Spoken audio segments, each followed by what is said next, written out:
Do not confuse this with treatment or mental health advice or direction. Nothing on this podcast is made to supplement or supersede the relationship and direction of your mental health caretakers. Although David Kozlowski is a licensed marriage and family therapist, he is not functioning as a certified mental health professional in this environment. And same applies to any professional who may appear on the Light the Fight podcast. Welcome to the OG Therapy. Hey everybody, welcome to another episode of OG Therapy. If you recall from last episode, I am now doing a series on borderline personality disorder, sharing some of my thoughts and experiences to help all you out there that are coaches, therapists, if you have loved ones that have borderline personality disorder. If you have borderline personality disorder, to be completely honest, these episodes aren't necessarily for you. So I would definitely suggest that if you have a loved one that has borderline personality disorder, watch the whole entire episode. Make sure for their situation, it's a good thing to share with them, because as you have found out, if you've watched last episode and as you continue to watching these episodes or listening to them, that's not always the best move to share information about the disorder with people that have been diagnosed with it or people that you feel have it because you've diagnosed them. In today's episode, I want to focus on some information that I've come across throughout the years that I think is relevant when comparing narcissistic personality disorder with borderline personality disorder. In fact, comparison is probably the wrong thing to say. I should probably saying when people came to me with narcissistic personality disorder, more specifically, when men came to me with the diagnosis already given to them as narcissistic personality disorder, or when their wives or loved ones came to me and said, hey, we believe they have narcissistic personality disorder, I found a lot of similarities between their version of narcissistic personality disorder and borderline personality disorder. Now, before I tell you this information, I want to give you a disclaimer. I do not want you to go around diagnosing everyone with this information, especially if you hear some things that I say and you start thinking of all the people in your life that manifest some of these characteristics, because that's very common. Personality disorders are personalities that are out of order. So they're not personalities that never existed before. They're an extreme version of a personality. And with borderline personality disorder, they have three different parts to this disorder that I talked about in the last episode. If you've not listened to the last episode, I suggest you go back and listen to the last episode where I talked a little bit about my origin story and I introduced what I call the victor, the villain, and the victim. Now, these are all three parts of everyone's personality. They just are out of order. They're more extreme when it comes to someone with borderline personality disorder. With narcissistic personality disorder, I found that this is an extreme version of two of those personality parts that manifest themselves when someone has borderline personality disorder. So more specifically, when someone has narcissistic personality disorder, I see that they oscillate back and forth between these two parts, the victor and the villain. So in brief description, the victor is the part of us that wants to save the day. It's the part of us that wants to show the world that the world is better off with you in it. Now, in a normal person's personality, that's not a bad thing. That's a person stepping into a role of, I need to do something that's going to help and benefit other people. Or they may step into a role that I call the zero hero. So with each one of these parts, specifically this part right now I'm talking about is the victor part. With each one of these parts, they have two subcategories. So with the victor, there is the zero hero and there is the hero.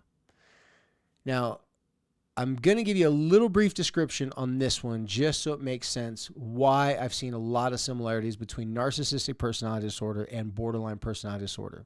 And then at the very end, I'm going to make a bold claim that I don't want you to, quote me on, but I want you to take into consideration if you've been trying to treat people with narcissistic personality disorder or you've been trying to help a loved one with narcissistic personality disorder, that you may find helpful because at the root of it, there may be underlying issues that are more similar or easier to identify if you look at them through the lens of having borderline personality disorder And then narcissistic personality disorder manifests itself out of these two parts I'm about to explain right now. The victor, as I just mentioned, has two parts, the zero hero and the hero.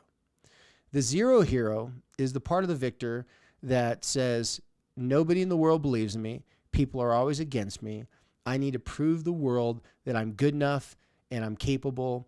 And it's this constant feeling of being the underdog. Now, again, that's with the normal personality. Everyone's going to have that. But with the disorder like BPD, borderline personality disorder, narcissistic personality disorder, it becomes out of control. They walk around believing that other people are looking down at them, that no one respects them, and they have that chip on their shoulder that they always have something to prove. It fuels and drives everything that they do. They're not motivated by success and those things simply because they want to be able to increase the lives of others and to be of help to others. It's coming from this place that people don't believe in me. They look down on me. They don't respect me. And the only way for me to win is I have to prove to everybody that they're wrong and I am capable. The problem lies in that is that when someone lacks a personality, has not developed the personality, it is very fragile. They could unknowingly be looking for fuel as the zero hero to their motivation for everything that they do. It's almost as if they need someone to hate on them, to not believe in them, in order for them to have the motivation to be successful in anything. Now that is the zero hero. Now the other category of the victor is the hero. Now that version, again, in a normal personality type, just a regular personality, not one that's out of order, that one is going to be summoned by the self. Again, please go back and listen to the last video or watch the last video if you've not already. The self is our core sense of self, the attributes of our personality that we fully developed, or at least developed to a certain degree, that allows us to know who we really are. The self will sometimes summons the hero and say, we need you to step into this role. Other people are scared to take on this role. Other people lack the talents and the ability. And so we need someone to step up and be the hero, to save the day, to do hard work, to pay for things, to do things to benefit everyone around them. Now, again, that's with the normal personality type. With someone like BPD or narcissistic personality disorder, that is going to be out of order or an extreme version of it. So the hero then becomes this person where they feel that the world needs them in such an extreme way that not only do they donate money, for one example, donate money to a charity or cause, but they need lots of attention for doing so.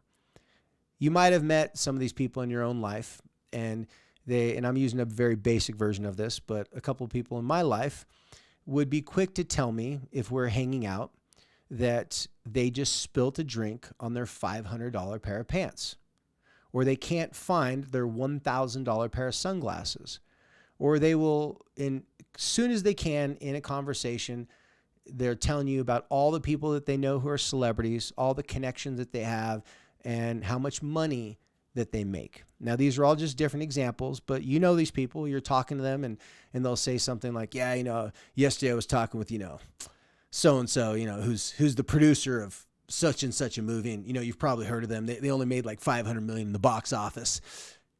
And every time you talk to them, they're constantly putting out this, look who I know, look how much money I have, look at all these great things I do, look how expensive my car is. Now, does everybody do that to some degree in areas where they're trying to show their best self? Of course.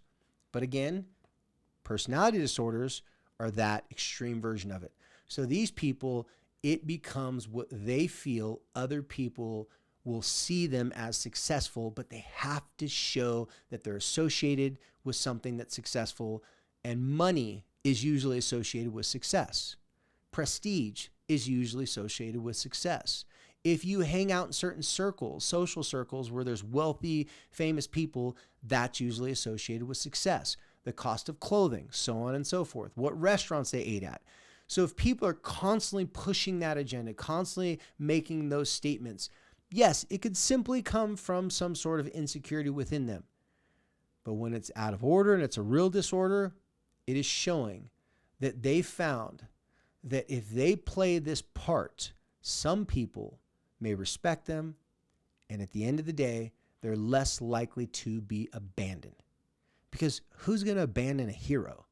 Heroes don't get abandoned, they get praised. And when someone doesn't have a personality, they tend to copy and paste personalities of other people that seem to have found success. We see this more often nowadays with social media. I'm very concerned about adults and youth all having, to some degree, well, I shouldn't say all, many people, and I believe there's an increase, and I can't think of the statistics off the top of my head, but I've read a few statistics in recent years that also believe that there's a growing increase in narcissistic personality disorder, or at least the developments of the characteristics, because people are seeing that other people that manifest these signs and symptoms actually getting praised online. And again, if you're copying and pasting someone's personality and adopting as your own, if you see someone take pictures of social media on their yachts and with their Ferraris and their fancy things, again, most people know that you don't know if they own those things or not, but man, they tend to get a lot of followers. Women specifically, if they have a great body and they have a lot of pictures where they're wearing little clothing, or they're doing TikTok videos where they're obviously beautiful and gorgeous and they have lots of followers, it's easy for people that want to be seen and want to be taken serious and want to be a person of prestige or have some sort of clout. It's going to be easy for them to adopt that into their personality. And social media is showing that it can actually shift someone's personality to becoming more narcissistic. Now, in the extreme cases, it can develop the personality disorder if it starts young enough. But in less extreme cases, it can definitely cause that person to manifest a lot of the characteristics of narcissistic personality disorder. The reason why I'm bringing this up right now is because in this one part that all human beings have, the victor, we all have the zero, hero, and the hero. But when it becomes a disorder, it stays with us for the majority of our day, our life, and it becomes our identity. Now, the other part that plays really nicely with this, when I say nicely, meaning I'm not saying this is a good thing, but they tend to feed off of each other, is the villain. Now, there's also two subcategories to the villain. Now, just a quick reminder, because I know this can kind of get complex, and so I'll try to slow it down a little bit because I can talk about this stuff too fast at times. You have the victim, you have the victor, and you have the villain. Each one of them has their own subcategory. And with their subcategories, it gives you a little bit more understanding about the polarizing effect those two roles can play. So I already described to you with the victor that there's the zero hero and the hero. With the villain, there's the aggressive villain, and then there's the passive aggressive villain, or just it's basically what you're seeing. There's two sides to every coin. So with the aggressive villain, that is the person that is going to be more in your face and more intense. They're going to call you out. They're going to be confrontational. They're going to not shy away from arguments, confrontation, and they will be quick to use intimidation and force, sometimes physical, sometimes it's posturing, sometimes it's their money, it's their prestige, their clout, whatever power they have. They exercise a lot of unrighteous dominion and standing over people and telling them that they're the power one. It's a very intense alpha type of a move. Now, the other version of the villain, the passive aggressive villain, those are the people that are going to plot your demise if you do them wrong. They're going to smile and say, "Oh, great, thank you, I appreciate it." And then behind closed doors, they will be plotting and trying to figure out how can they get even with you. They will not allow you to treat them a certain way.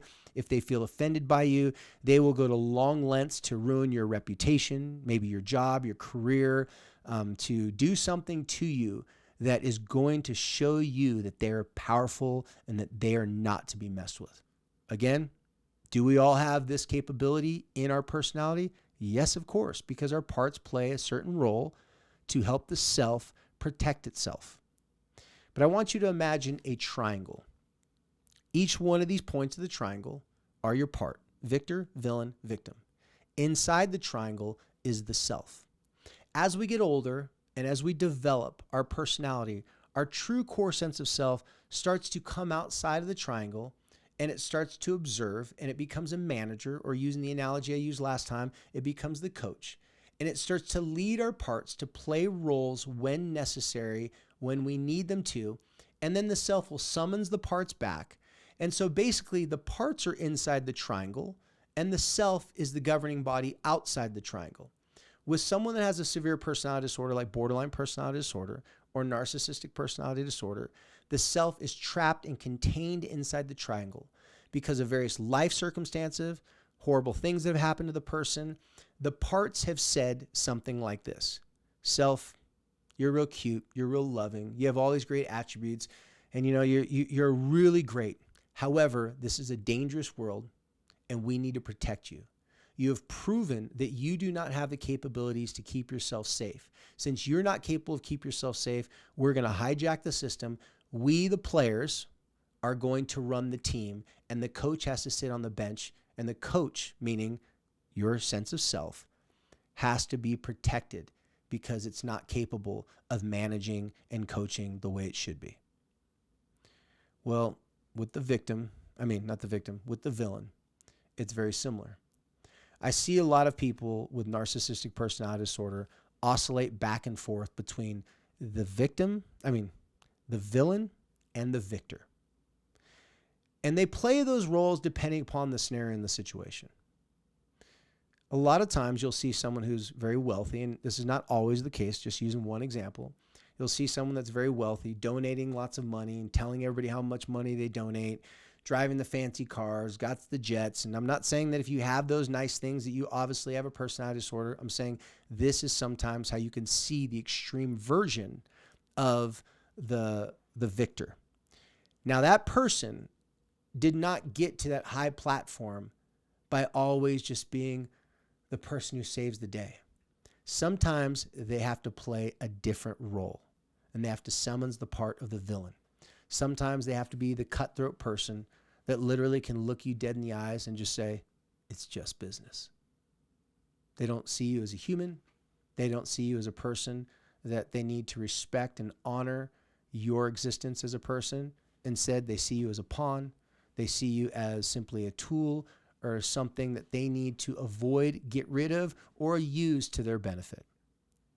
I want to share this part with you today because this may just be dumb luck on my part, or if you're another mental health professional listening to this, I could be judged as being, because of my background with borderline personality disorder, my own personal life, maybe I'm looking for borderline in every single thing that I see. I acknowledge that may be a fair criticism. However, I've done a lot of work personally and professionally to make sure that I illuminate my blind spots. Just like when cars nowadays have the beep, beep, beep, beep, beep, beep, your mirrors start to flash when you're about to hit someone or they're getting close to you, that's there to protect yourself. I've tried to illuminate my blind spots to make sure that I'm not trying to diagnose everyone with borderline personality disorder.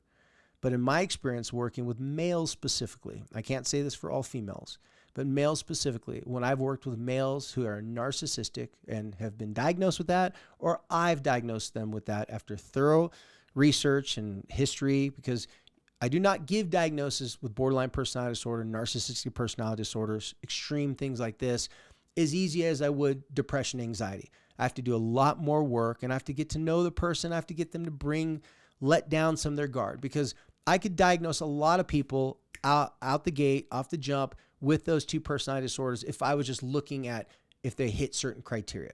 It's more complex than that.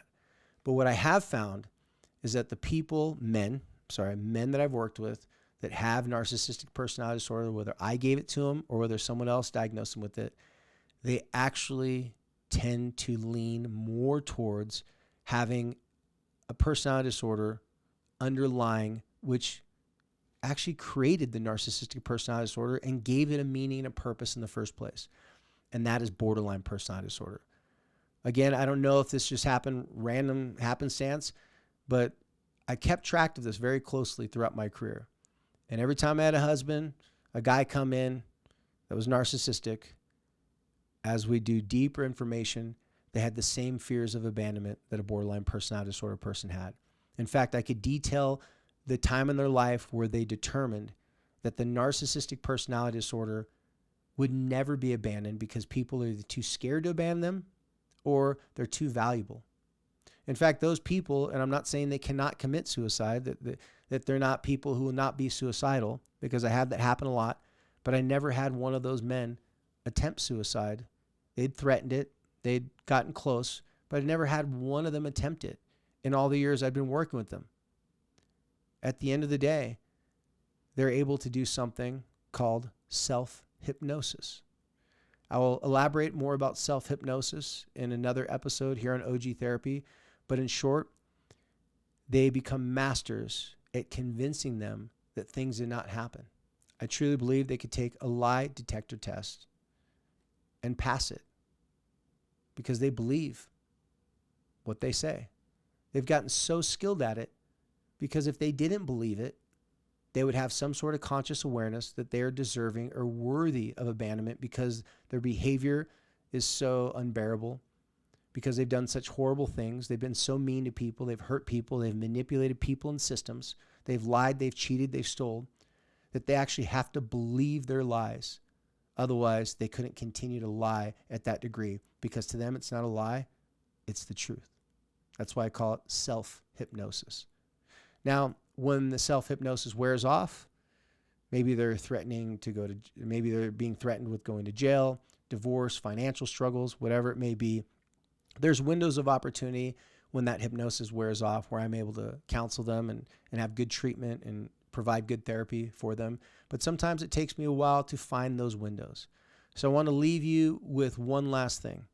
If you are suspicious of someone being narcissistic in your life, be very careful, and I made mention this last time, to call them narcissistic.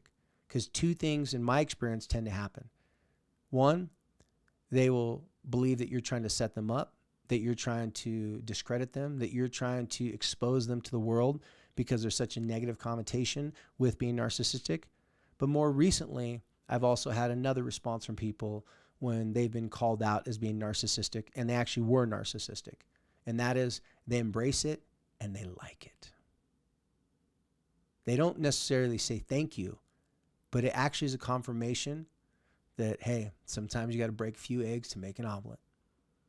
With the increase of social media and the narcissistic characteristics coming out of people because they become so obsessed with copying and pasting other people's personality and trying to associate themselves with it, that could actually be a compliment. So don't tell someone that's narcissistic personality disorder, and I'm specifically talking to you therapists, you spouses, mostly you women out there that have tried to come to me and try to get me to tell your husbands that they're narcissistic, and you're begging me and say, they need to know, they need to have their feet to the fire. And just like all the people I've told in my private practice, be careful what you wish for, because they will either deny it, and now you've exposed what we're trying to do, which is to treat them and help them, not call them out and not like publicly humiliate them or shame them. And then more recently, they say, well, that's what I was trying to do. I've been trying to be the best. I've been trying to have the world revolve around me. And so a lot of people now are taking the stage that you actually have to be narcissistic to get things done. Well, as always, you guys, thank you for visiting me on Light the Fight, and more specifically, these new editions of Light the Fight called OG Therapy and the series I'm running on borderline personality disorder. If you like this information, please leave your comments on Instagram, on YouTube, message me. If you're on Patreon, please give me a message on Patreon. If you have any more suggestions of information you'd like me to talk about, borderline personality disorder or narcissistic personality disorder.